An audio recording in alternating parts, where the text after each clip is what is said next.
All right. Welcome to Inside AVI. Today we're going to be interviewing Matt Claude, Vice President of Engineering at AVI. And we're going to be diving into culture in manufacturing, and really the workforce as we move forward, both retention and recruitment. Welcome, Matt. Well, great to be here. Appreciate you having me, LJ. So first off, give us a little background on your career, companies you've worked for. Yeah, so I started out in the trade probably about 30 years ago. Really didn't even think I was going to go into manufacturing. But got a job at a company called Mutual Tool and Die, a local tooling house. Really started off on the shop floor and spent 4 or 5 years as an apprentice. So really got to touch all different aspects of the manufacturing realm. And ultimately felt myself leading more into the engineering track. So I started going back to school, looking for my engineering degree. Then made another change and really felt like I really felt called to move more towards a people leader track. And so made some transitions. Still within the manufacturing realm, was at Mutual Tool and Die, then went over to a company called Ingenetics, a local aerospace company. I was there for about 7 years and really learned a lot of the technical. So they really invested me in a lot of certifications, focused around a lot of programming, CNC programming, laser cutting, CNC machining, 3, 4, 5 axis machining. From there, transitioned to another company out of the aerospace now. For the first time, moved out of the aerospace and moved into the medical device industry. And for another a manufacturing company called Lias Medical. At that time, they've gone through multiple names since then, but was there for about 7 years. That's really where I started transitioning from the technical or knowledge leaders path more into the people leader path. Moved into some leadership roles there. Ultimately into as their plant manager before I transitioned out there to another medical device OEM this time, NuVasive, spine manufacturer. Really enjoyed my time there. Learned a lot there about culture. That was really where a lot of my foundations as far as really focusing on the culture and the importance of culture really was stemmed from my time there at NuVasive. And then about 4 years ago, transitioned over here to AutoValve and have been here since. Came in their quality role and then to operations, and now moved over into the engineering to help do some restructuring there. And got an amazing team that excited to see where we go from here.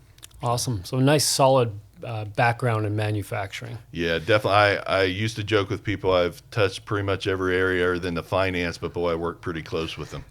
So, yeah. When it comes to budget constraints, everybody works close to finance. Everyone works close to finance, exactly. Yeah. So when we talk about manufacturing, there's a lot of stereotypes. There's a lot of issues. There's a lot of pitfalls that manufacturing has experienced. You know, probably one of America's oldest industries, right, is been manufacturing. Correct. So what I've experienced from the Gallup strengths side is that although we move people up in the organization, we don't always necessarily give them the tools with which to manage people. Correct. So somebody who's experienced in the role, it's time to move them up. They need to continue to move forward so we can retain them, or maybe we need to fill a role, and we basically just drop keys on their desk and say, okay, congratulations, you're a manager. Yeah. So you got the technical skills, but maybe not the personal skills. Give me some insight into your experience in manufacturing when it comes to that people management side. As you said, you transitioned into, midway through your career. Well, so to step back a little bit, I think part of it is also identifying some stereotypes that most people feel, and most organizations, the way they're structured, is they build it up to where your next progression, if let's say you're a machinist on the shop floor in manufacturing, your progression, if you want to proceed, you've got to go into a management role. And so unfortunately, what we typically do is we will take very talented, very skilled, what I call knowledge leaders, and then we move them over into a people leader role, and then all of a sudden they're failing and they're not doing what they were doing before. So you take a very skilled, very talented, great employee, and we put them in the wrong roles and all of a sudden now they're failing. And so I think the first thing is really being able to establish within any organization that there's really two paths for progression. There's what I would call a knowledge leader path. So it's someone more with that technical skill sets. And what does that path look like? And then there's a people leader path. And they're very different. They're very distinct, but they both should have opportunities for progression to move to the next levels. And if we can do that, I think all of a sudden now we're putting people based on their skill sets and their gifts to be able to be effective in the roles that they're in. Now, as far as for those roles, and specific to your question around people leaders, one of the big things is understanding in a people's leader's role. I've got a lot of my background is on the technical side, and I feel that is an area that I'm pretty gifted at. But in a people's leader's role, I don't necessarily get to use those skill sets. What Right. my job is really to empower and to encourage and to equip my team to use those technical skills, and then I'm really there as a support to make sure they have the tools they need to do it. So there's just very different roles, and I think it's important for people to understand what those different roles look like. And then if you're going to move into a people's leaders position, understand it's really focused around making sure your team, those around you, is being built up, is being edified, encouraged, and equipped. I love that you use the word stereotype, because when we take a look at success in the corporate world, if you're not in that E-suite or C-suite, it doesn't equate to that top level of success. But as you said, for those who are technical leaders, there needs to be an equal amount of value put on both sides of the house. Otherwise, people feel like they haven't quite made it, right? Correct. Especially for those driven individuals who are always trying to progress forward. But if you can establish your organization with that value system in place that, hey, as a technical leader, you are just as valuable as our CFO, that goes a long way. Have you seen that in your career in the manufacturing world? Oh, definitely. I tell people all the time, and it's kind of a joke to them, but it's a reality. I don't make a penny for this company. I don't. My job is to make sure that those who are making money for the organization have the tools that they need to be successful. Because if they're successful, I then become naturally successful. Okay, so again, it's just understanding those different roles and responsibilities, but it is critical that those technical people that really that's their skill sets and their gifts have the ability to be able to use them at full capacity. Typically what we try to do as leaders, and this is just a reality, is because we become the lid.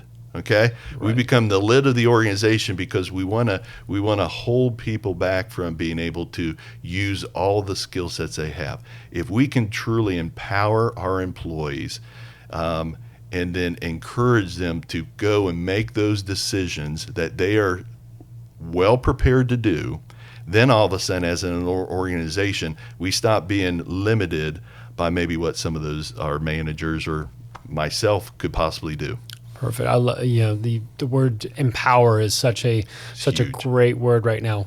In manufacturing, typically, in history, we've filled holes, right? Mm-hmm. I need somebody to push buttons. I hire a button pusher, and we hope that they stay in that position as long as possible. But when you start empowering employees, you start charting a career path for them, and that is definitely a way to create engagement with your workforce, is to have a future for them, or paint a picture, or say, hey, I believe in you to a point where I see you moving elsewhere in the organization. Correct. Yeah, one of the things, my time at Nuvasive, one of the things we were building a brand new 180,000 square foot facility in Dayton, Ohio, and we were bringing in a lot of new technology. Okay, and so one of the challenges we have is a lot of our machinists. One of their concerns was, they're just going to make us into button pushers. Okay, was what we kept hearing is, they just want to make us into button pushers, and what took us some time working with them was showing them, no, really what we're trying to do is move you more and to equip you more into becoming technicians. So really we're using what you're really skilled at, thinking technically, being able to think outside the box, and instead of just being concerned with, that the machine is right, how do we make sure that it's running the most efficiently? I can sit in a front office and come up with schemes all day long, but the guys that are front line out there every single day dealing with it, they know better than anyone how to make improvements to our processes and to our products so we have better reliability and better repeatability. So it's really teaching them that those next levels, particularly if you're going into high performance manufacturing, those next levels is really starting to utilize their intuitive gifts that they have to really start being able to make the improvements versus just being just concerned about running this specific machine in front of you. Imagine if we have some of our top machinists, they're not running one machine, they're running 5 or 6 machines, Right. but their job is, instead of just pushing the button and watching it come out and do the inspection, making tweak, their job is actually to ensure that that cell, if you would, is running the most lean way it possibly can. That's when we go to that next level, and that's what one of the things that Nuvasiv was able to do very successfully. And let's dive into that, because really at the heart of that, and at the heart of culture and engagement as a whole is communication. So when you are empowering individuals to think outside the box to advance the corporation, there needs to be a two-way street of communication, right? I need to be empowering you as the employee with the nuggets of gold that you need to know as to what the company's facing, how we need to be performing better, what that means for the organization. And then they need to be able to come forth with that information and know that they're being heard and that initiatives are going to be acted upon. How do you see that play out in the real world manufacturing? So it's a critical piece, okay? Because, if typically, when you start implementing something new, typically the immediate feedback, well, this is just the new flavor of the month, right? We're going to start it. It's not going to work. We're going to go into something else. So it takes a period of time. And honestly, in my past, sometimes that's 1 to 2 years really to build up that trust. And the only way you can really do it is just by having regular daily communication. So, there's different methods out there. One of the ones I prefer the most is high performing work teams. Now, there's a lot of different meanings behind what does that even mean. But the key thing with high performing work teams is establishing a platform to where every single day you have communication both ways between the frontline employees with their managers and with the senior management of an organization. But what's key with that is typically what happens is the senior leadership or the management level leadership, they're the ones who lead those meetings, right? So they're the ones always giving the direction, always point. If we can switch that around and allow your frontline workers to feel that they are empowered and engaged to where they can be the ones to actually help lead those meetings, establishing our jobs, again, as managers, senior managers, executive managers, is to ensure that what we're there for at those meetings is not to give the direction, but to help sure that they have everything they need to be able to be successful in the direction that they're helping establish. Now, all of a sudden, you've got a very engaged workforce because they feel like their voice really matters. It takes some time to build that. Okay, there's some training that goes along, but you got to do it every single day, and you got to do it with the mentality that ultimately it's the frontline workers that need to have that voice to be able to do it. That's a great point. And we find some often, let's reference the Gallup Q12, for example. The first 2 questions are, I know what's expected of me at work, and I have the materials and supplies I need to do my job correctly. And in so many situations, both of those scores come back relatively low.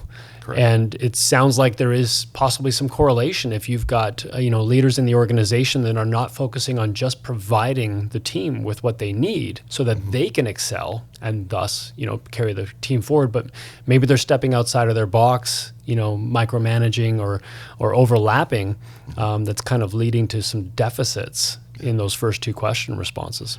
Here's the other thing. This is a reality. Perception is people's reality. Okay? You as a manager, myself as a manager, I may be doing everything right.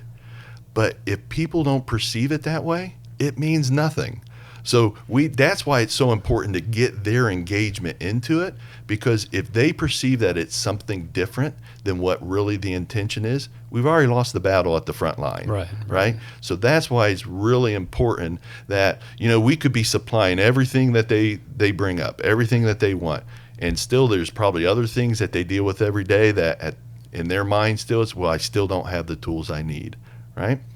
But when we have a platform in place where they do have that, and they have that regular communication, that regular feedback, and it's not me just standing at me and say, you know what, yeah, I'm gonna get that for you. It's, you know what, I'm gonna get that for you, and I'm gonna have it for you this Friday. Right. Guess what? This Friday comes, it's not me following up, it's them asking, hey Matt, did you get that for me? You know, them feeling comfortable enough to ask me as a senior leader or as executive leader, hey, did you get that information that you committed to for me? Right. You know, when we develop that, now all of a sudden those first two questions, you start getting a different response to it. It takes time, but boy, I tell you what, it can be very effective. Which opens up an entirely new can of worms, accountability through the levels of the organization. You know, truly without accountability at each level, you don't have a culture of engagement. Correct. That is for sure. So when we talk about, you know, senior leaders or somebody saying, I'm going to get you X by this date, one, yes, you want the communication where that individual can come back to you and feel strong in their position to ask, right? Make that follow up. But two, that senior leader is actually executing on the things they say, because one of the major things that we have is a distrust in corporate America, in companies as a whole. So if each level of the organization is not accountable and fulfilling what it is they say they're going to do, it's really hard to build that foundation you need where everybody feels strong in their position, strong in the organization to move it forward.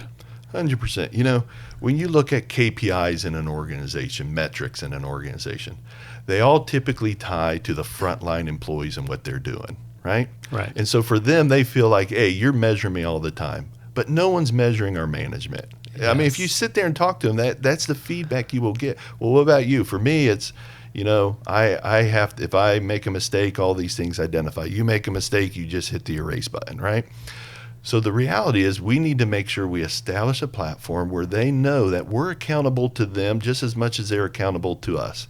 Okay? It's really creating a dynamic team environment where at every level of that organization, there's accountability back to one another. You want to build trust? That's a great way to do it, because now all of a sudden, it's not just me standing up there giving direction, lecturing, them perceiving whatever they want to perceive. It's us every day in the trenches, right? In the trenches together, making decisions together, holding one another accountable, and feeling comfortable that we can do that. Because that's the next thing. They got to feel comfortable that they can ask those questions, that they can call us out if they need to, in appropriate ways, right? We got to make sure we're doing it appropriately. But when we do that, you've got a very unified team that's focused in one direction. Yeah. Compassionate candor, as far as feedback goes. I love that term, compassionate candor. And I love that you use the word us, because so often, you know, we talk about walls between, you know, office and floor in so many different organizations, because they're just two totally different worlds. Correct. That you live in. And the demands, like you said, are completely different. So the KPIs on the floor are not the same as KPIs for sales or marketing or anybody else, right? They're completely different. So if you're not keeping that compassionate candor going, but you're also not including the us in all of your statements, and you make it maybe a you really emphasize the line between the two departments or the two, you know, sides of the organization. 100%. Talk to me about surveys. And not so much surveys. Let's go. That's kind of wrong term for it. Reviews. What's your perspective on how often a review should be done, and what your ideal review looks like? Because this is something that organizations struggle with when you know, an individual, you do a 12-month review and you bring them in, and this is the one touch point of the year. Out of 365 days, they get, you know, 1 day of review. Correct. You know, give me a little feedback on what you've seen and what you think is most beneficial. So I'll tell you what I tell every employee, my new employees, when they come in one of our first meetings, because I'll sit down with them, we'll walk through, you know, greeting them, welcome to the team, you know, kind of setting your initial expectations for 30, 60, 90 days.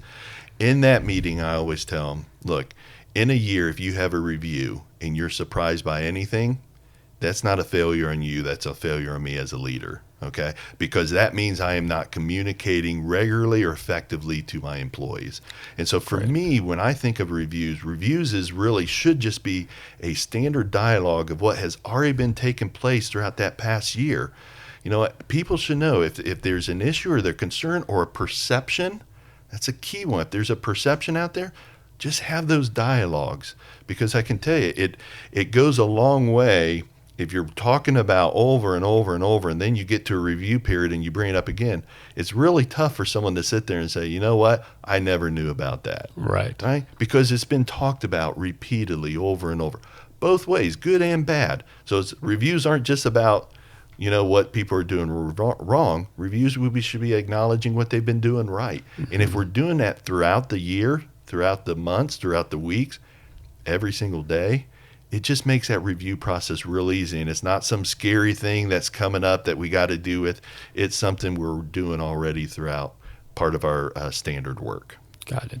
So from your practice here at AVI, we're talking about reviews every 12 months, but an ongoing dialogue with your associates that keeps them in the know. Yeah. So with my employees, what I typically do, because of how many direct employees I have, when they're new for their first 90 days or so, I typically meet with them at least once a week. Okay, now I'm talking with them every day, so we're having daily dialogues, but once a week, a dedicated time, it's typically a half hour. Sometimes it goes a little over, sometimes it goes a little less, just to make sure that we're getting to know one another. We're building that relationship. We're building those expectations, both from their perspective and my perspective. And then typically around that 90-day mark is when I start seeing. Some take a little bit longer, but typically around that 90-day mark. Today, what I do is then I will then move it to, once a quarter. But that is just dedicated time, just the two of us, just to sit down and really have some dialogue. Sometimes it's not even about work. It's about the family. It's about how they're doing. Maybe there's some health issues, or maybe their kids are in sports or whatever. It's just building that relationship, okay? And that's why we're able to move it. But again, we're still having that dialogue every single day. Okay, and that's what's important, is that you're regularly communicating. And when you have those set aside times, whether it's once a week, once a month, once a quarter, or once a year, those just are already, the dialogue is already being built up from the dialogue you're having on a regular basis. Great. You mentioned to me, or told me a story that kind of struck home. I quite enjoy the format of it, of kind of a reverse review.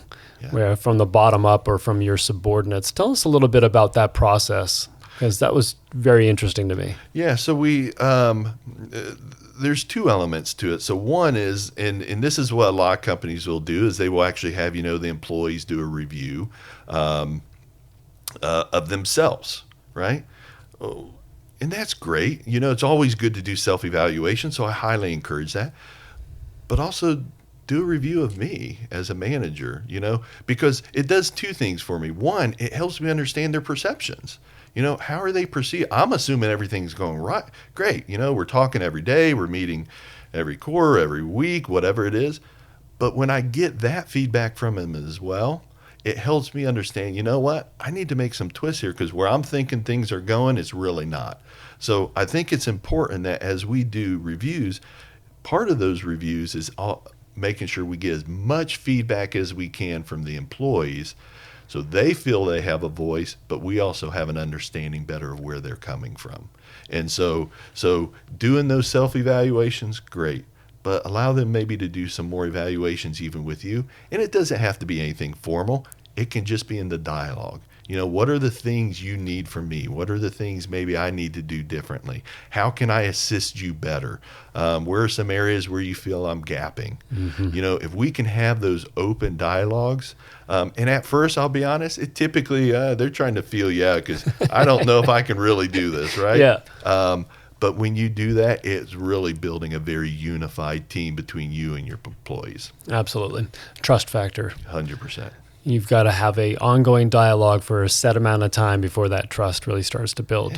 Yeah. It's like any relationship you have, right? If you don't spend time with people, right, you're really not going to have a relationship with them.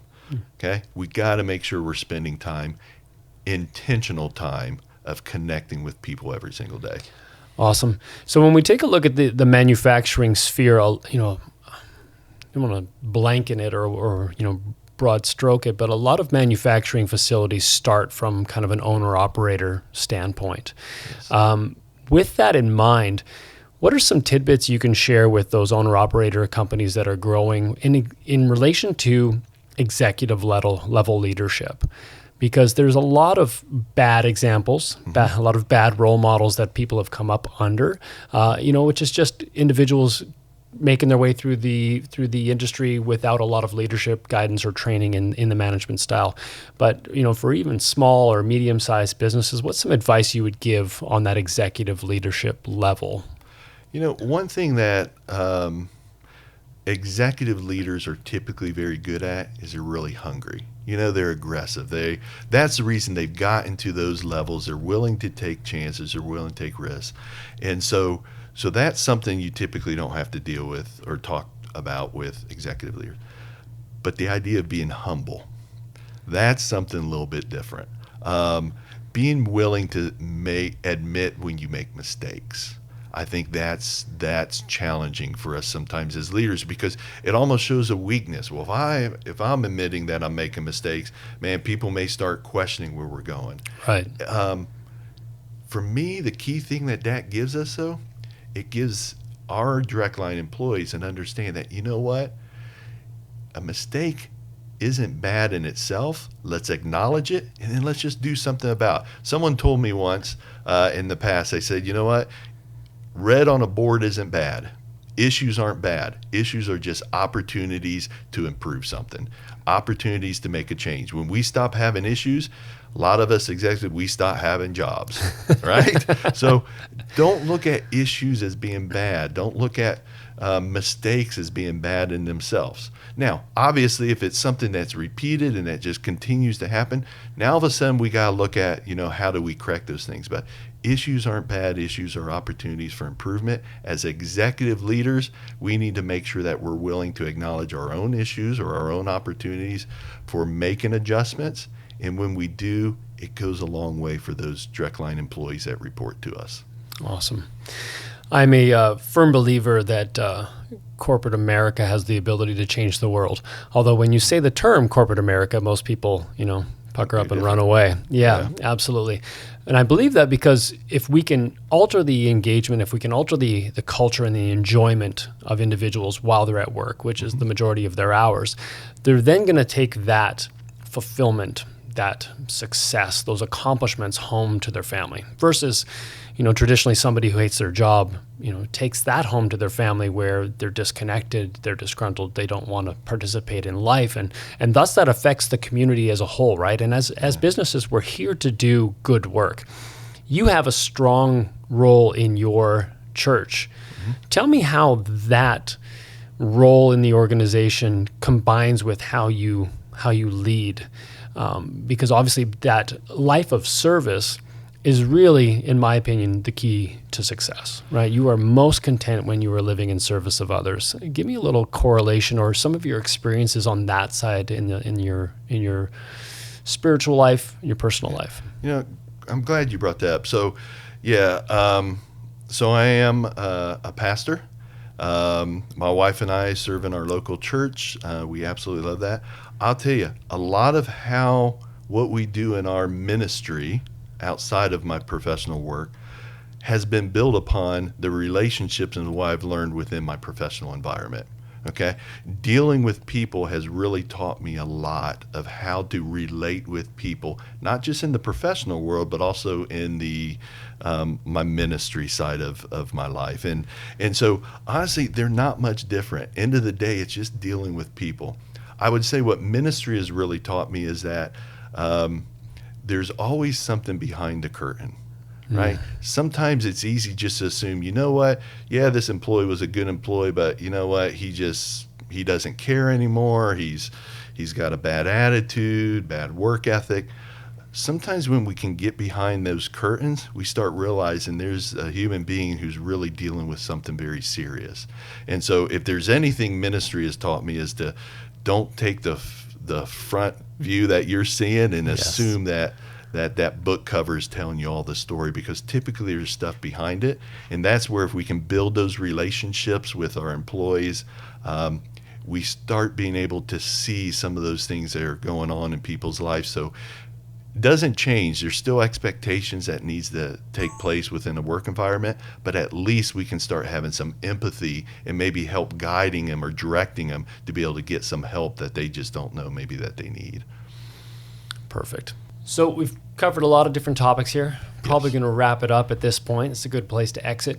Give me a little exiting statement, a little inspiration from your time as a people manager. Put people first. End of the day, it's not about us. It really isn't. It's about your frontline workers. If you're an executive manager, if you're an owner, if you are a frontline manager, it's about the people that you serve. That's what's critical. If we put them first and they feel like they have a voice and that they're empowered and they become engaged in what is being done. It's kind of like the if you think of you're in a boat and you're all rowing in a direction, right? You need everyone rowing consistently together. And if you have just that one person that is rowing in a different direction, a different rhythm than you are, it impacts the entire team. Right. And we need to make sure us, particularly as the leaders of an organization, we're not that person rowing in a different direction than our entire team. Yes. So make people first. Really strive to make them the sole focus of what you do, because if they're successful, we as leaders are going to be successful. Well said. And I'll add to that, if the individual rowing in the wrong direction is not going to follow the culture or the engagement of the whole, you really have to make the change. Absolutely, make the change. Sometimes it's that's never the easy thing, but it has an impact on everyone else. So make sure you have the right people on the team with the right attitudes, and if so, you guys have a great chance to be very successful. Perfect. Well, that would open up a whole nother line of questions, yeah, given the workforce right where we are, having that limited crowd to pick from. But Matt, I definitely thank you for your time. Time well spent. Some great insight from your career. Sounds great. Well, thanks for having me, LJ.